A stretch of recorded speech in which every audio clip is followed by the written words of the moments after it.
Fala galera, chegando mais um dia e a gente aqui, mais um vídeo nessa semana aqui de Jericoacoara.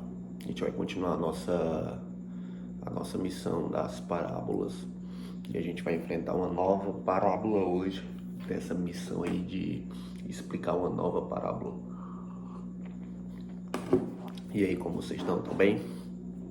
Estão preparados aí para navegar nesse mar das parábolas? Vamos botar pressão. Hoje a parábola que a gente vai ler, ela está em Mateus 20. Deixa eu colocar aqui, o meu telefone está descarregando. Esse aqui que eu vou olhar, mas eu creio que vai dar pra gente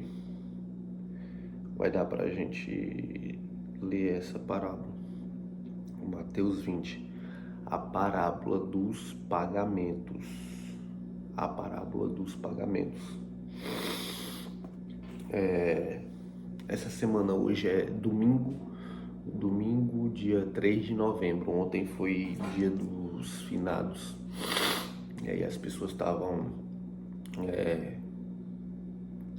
renovando essa questão do enlutamento. É um dia que marca aí o calendário, o nosso calendário aqui do Brasil, e é feriado. E aqui em Jericoacoara não foi movimentado, não sei a ligação do feriado aqui com... Acho que as pessoas, não em geral, mas algumas pessoas elas tendem a se recolher de novo ao enlutamento. Mas hoje, domingão de sol, hoje vai estar lotado por aqui. E aí talvez no Instagram depois eu ponho uma imagem para vocês do pôr do sol, para vocês terem noção aí do quanto é bacana, do quanto é interessante aqui essa vila maravilhosa.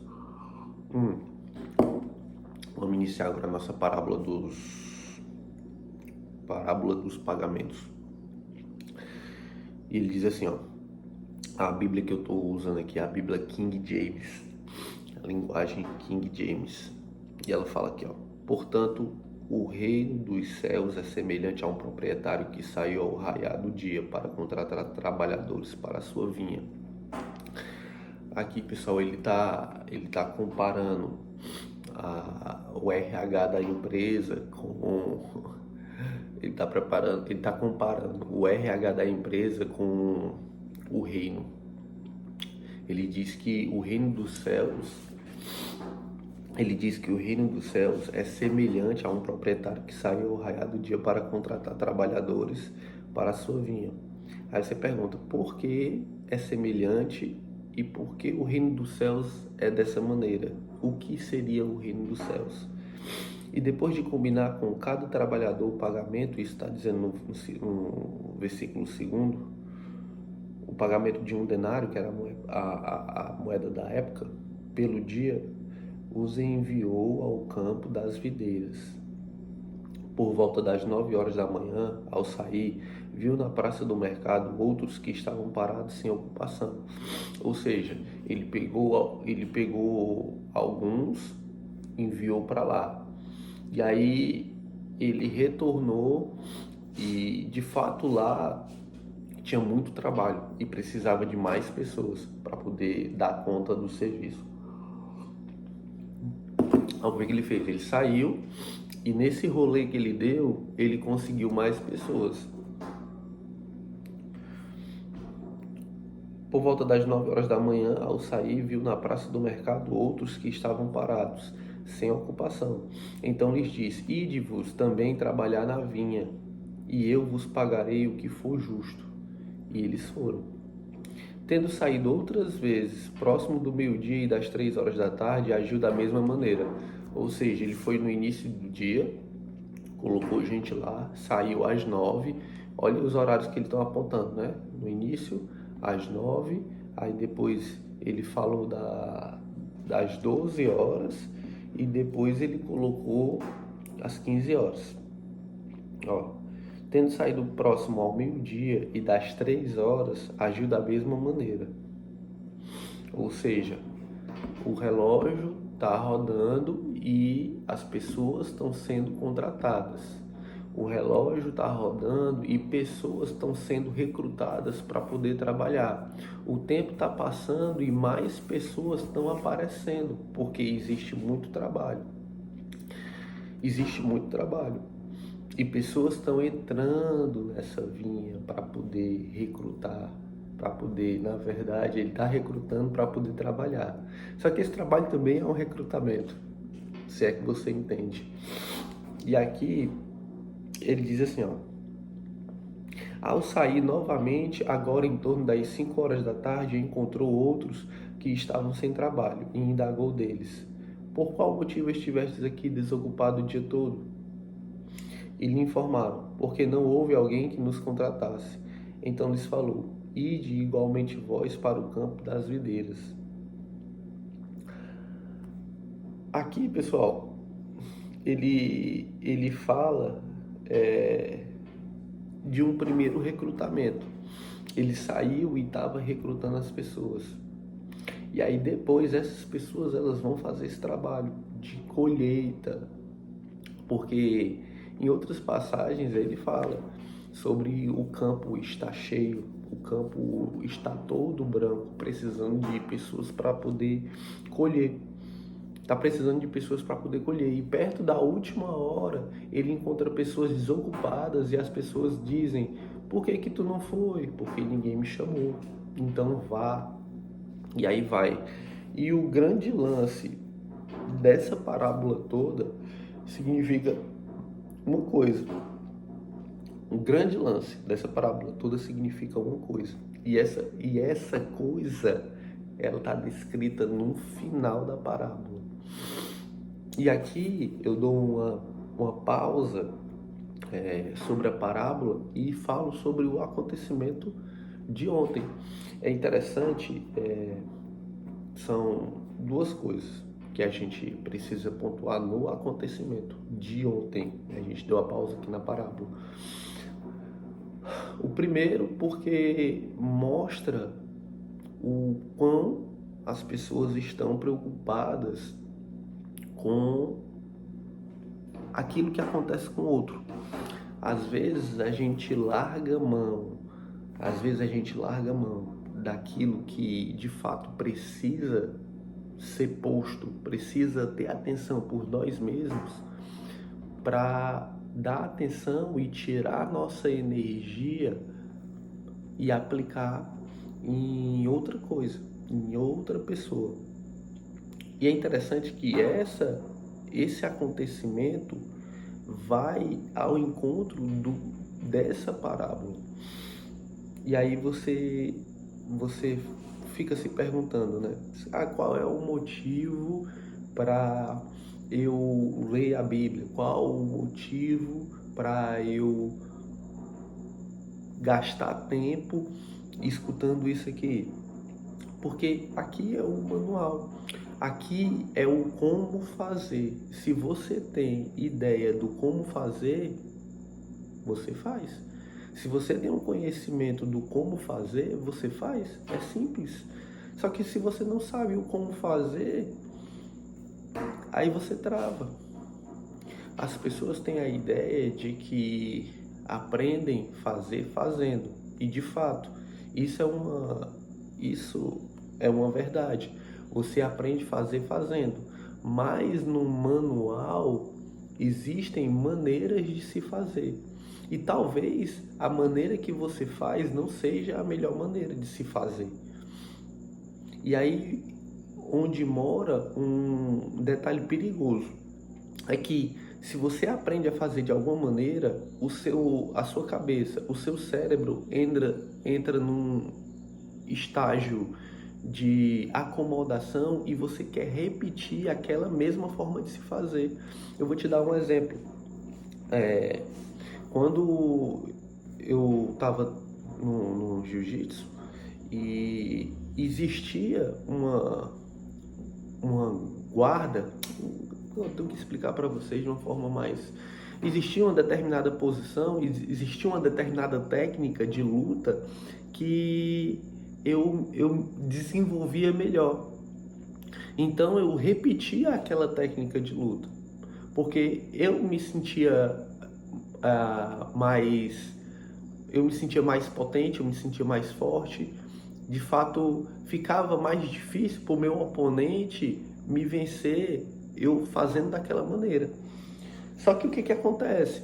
Você entra num estado de acomodação e você só quer repetir aquilo, você não quer aprender outra coisa diferente.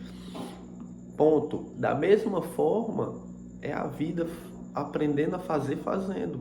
Quando você descobre um método de fazer, você não quer descobrir outro método de se fazer a mesma coisa, porque você está fazendo e está dando certo. Isso é uma opção sua e está tudo bem, mas a partir do momento que você se coloca em uma posição onde você tem que aprender algo novo, aí você já cria uma nova habilidade. E seres humanos são feitos de novas habilidades. Seres humanos são constituídos de novas habilidades. E aí você tem que se colocar em situações difíceis. Você tem que se colocar em novas situações. Mas o que isso tem a ver com isso? O que isso tem a ver com a parábola? Tem a ver que se você fizer do seu jeito, você vai se acostumar a fazer do seu jeito, e o seu jeito não é o melhor jeito. E qual é o melhor jeito? Encontrado aqui no livro, encontrado no livro. Se você descobrir o que tem posto aqui dentro desse livro, você vai, pega esse conhecimento, internaliza e aplica na sua vida. Só que qual foi o detalhe? Ontem rolou uma discussão e o que acontece? Eu acho lindo isso e eu acho muito bacana o fato de pessoas entrarem em atrito. Mas por que você acha bonito pessoas entrarem em atrito? Eu acho bonito porque isso mostra a verdade do negócio. Porque quem é de mentira vai sempre burlar o atrito. O atrito vai existir, de fato. Nós somos seres humanos e seres humanos são falhos, tá tudo bem. E isso mostra a verdade. Isso mostra a veracidade do negócio. Não existe relação sem atrito. Vai ter que ter atrito. Se você tá perto um do outro, o atrito acontece, é natural. Só que o atrito é natural. E a resolução do atrito também deve ser natural. Isso fortalece os laços. É normal. É normal. Fortalece os laços. Os laços precisam ser fortalecidos. E se fortalece os laços, e uma da maneira de fortalecer laços é atritos. São atritos. São atritos. E que isso fique claro, às vezes as pessoas querem levar uma vida, preste atenção, às vezes as pessoas querem levar uma vida completa sem nenhum atrito. E atritos vão existir para você botar mais pressão, para você adiantar, para você ir mais longe, para você ir mais rápido, para você colocar mais força. Atritos vão acontecer. Só que dos atritos, vocês também têm que se autoconhecer. O atrito vai acontecer e vocês vão estudar o atrito, coisa que as pessoas não fazem. Vamos ser sinceros. Vocês fazem isso? Atritos acontecem e vocês vão estudar esse atrito. O porquê. Vocês vão fazer a pergunta clássica: o porquê isso aconteceu? O porquê eu me senti assim, o porquê eu fiz isso, o porquê aconteceu, o porquê, qual o porquê? Os porquês vão começar a serem perguntados.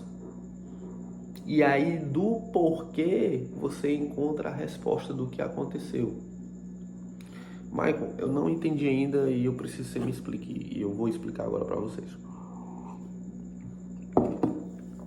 E aí, depois que eu explicar isso, eu vou fazer o link com a parábola e aí vai trazer clareza para a cabeça de vocês.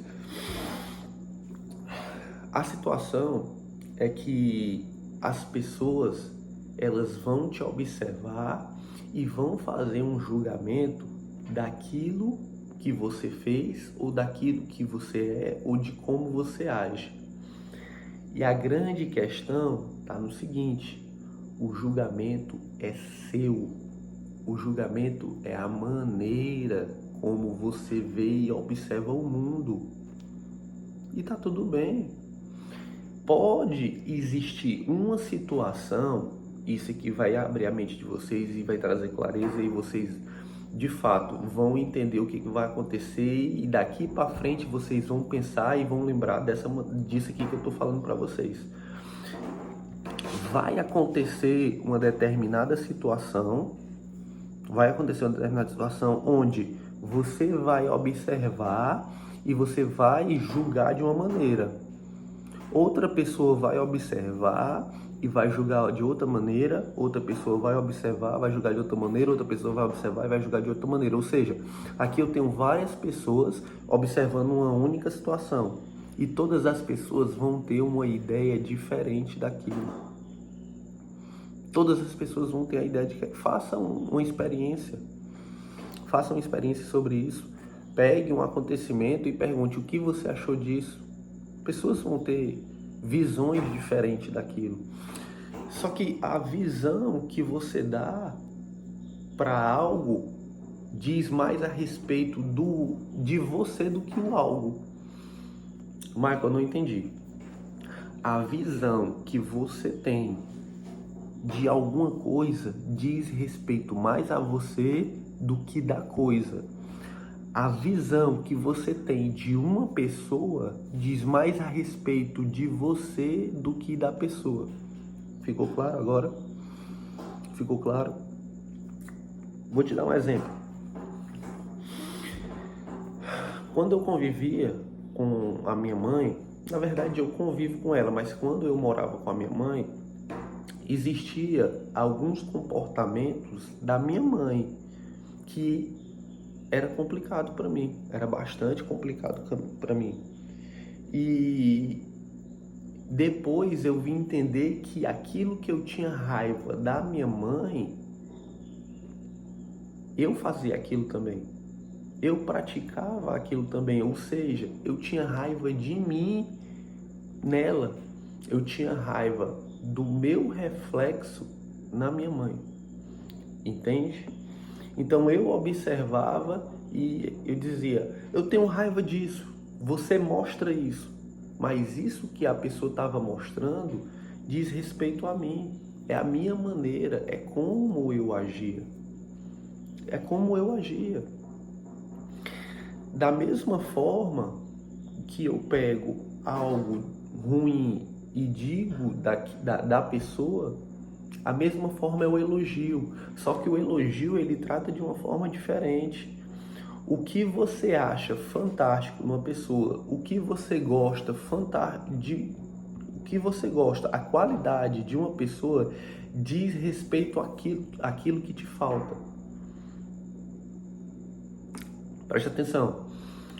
A qualidade que você vê numa pessoa, se você fizer uma pergunta para alguém, você chega para alguém e pergunta: fulano, o que você vê em mim que você mais gosta?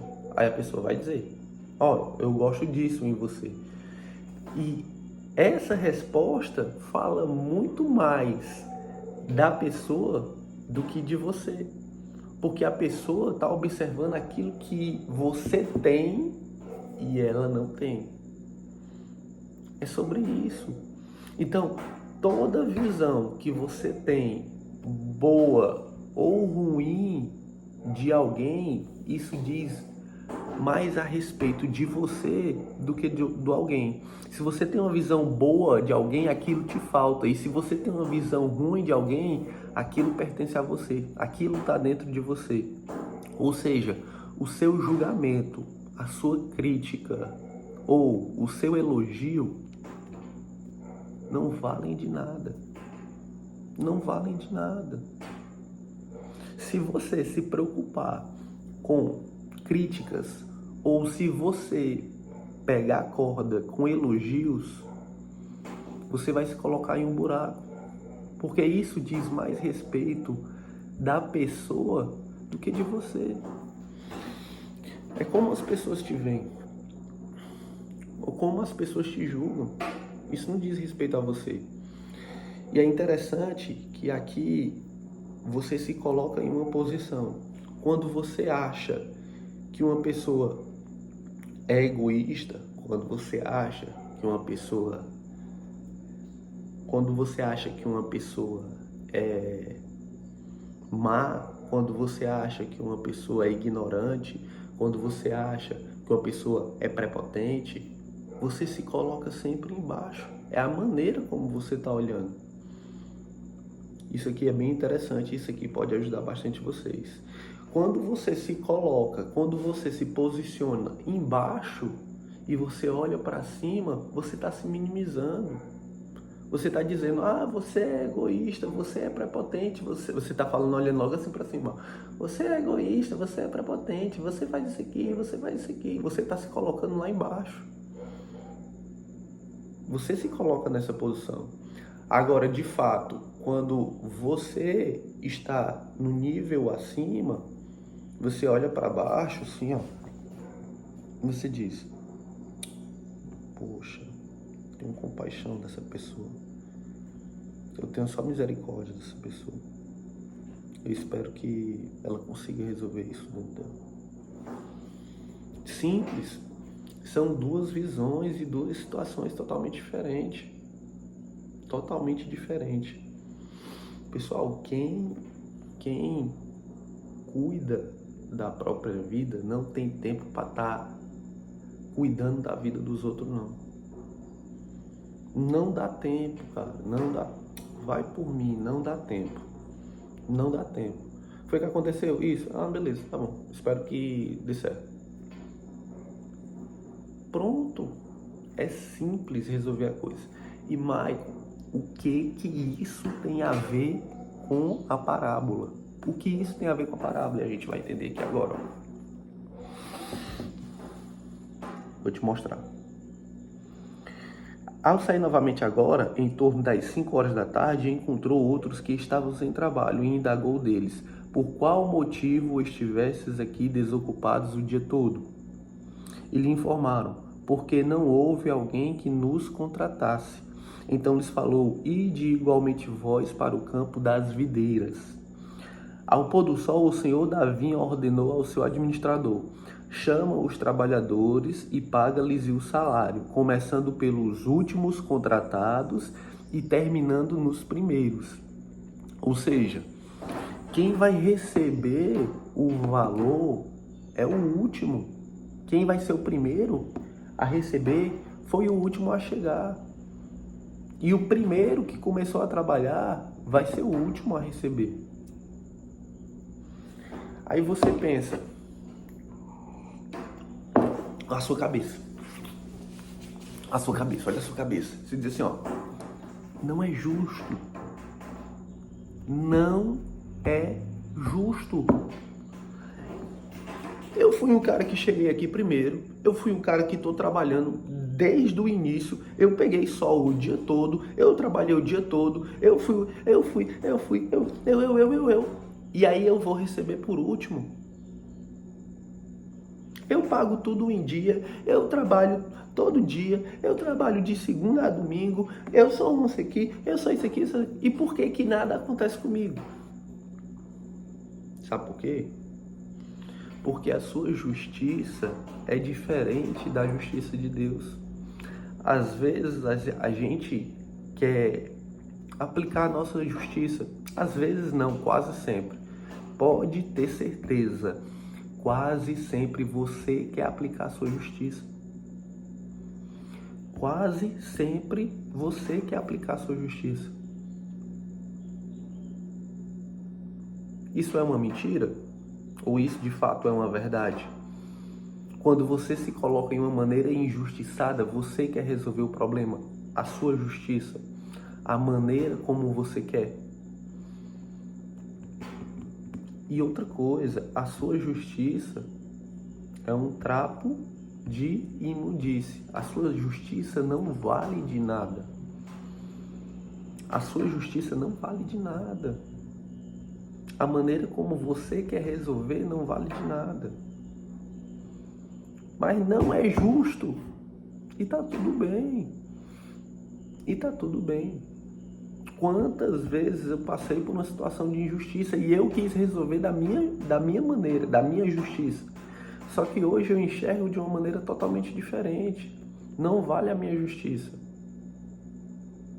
O pagamento vai chegar, mas é da maneira como tem que ser feito, é da maneira que o dono escolheu. E se o dono escolheu dessa maneira, tá tudo bem. Tá tudo bem. A gente precisa aceitar mais. E eu tô falando aqui não para você se acomodar, mas de fato para você aceitar aquilo que você fez, aceitar aquilo que aconteceu e não se vitimizar por conta disso. Pelo contrário, criar mais energia para poder sair dessa situação. Se você acha que você foi injustiçado, crie mais energia e pule fora da situação. Agora é diferente de você querer bater de frente e fazer da sua justiça. Isso é totalmente diferente. Aqui na parábola, o primeiro a trabalhar vai ser o último a receber.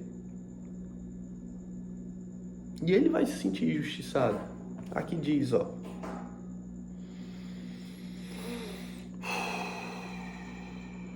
Ele diz assim, ó. Ao pôr do sol, o senhor da vinha ordenou ao seu administrador: chama os trabalhadores e paga-lhes o salário, começando pelos últimos contratados e terminando nos primeiros. Chegaram os que haviam sido contratados em torno das 5 horas da tarde, e cada um deles recebeu um denário. Quando vieram os que haviam sido contratados primeiros, deduziram que receberiam mais. Contudo, também estes receberam um denário cada um.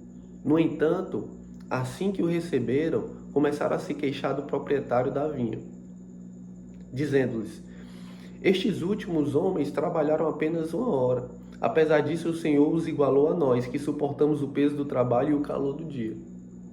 Mas o dono da vinha, explicando, falou a um deles: amigo, não estou sendo injusto contigo. Não combinamos que te pagaria um denário pelo dia trabalhado? Sendo assim, toma o que é teu e vai-te, pois é meu desejo dar a este último tanto quanto dei a ti. Porventura, não me é permitido fazer o que quero do que é meu? Ou manifestas tua inveja porque eu sou generoso?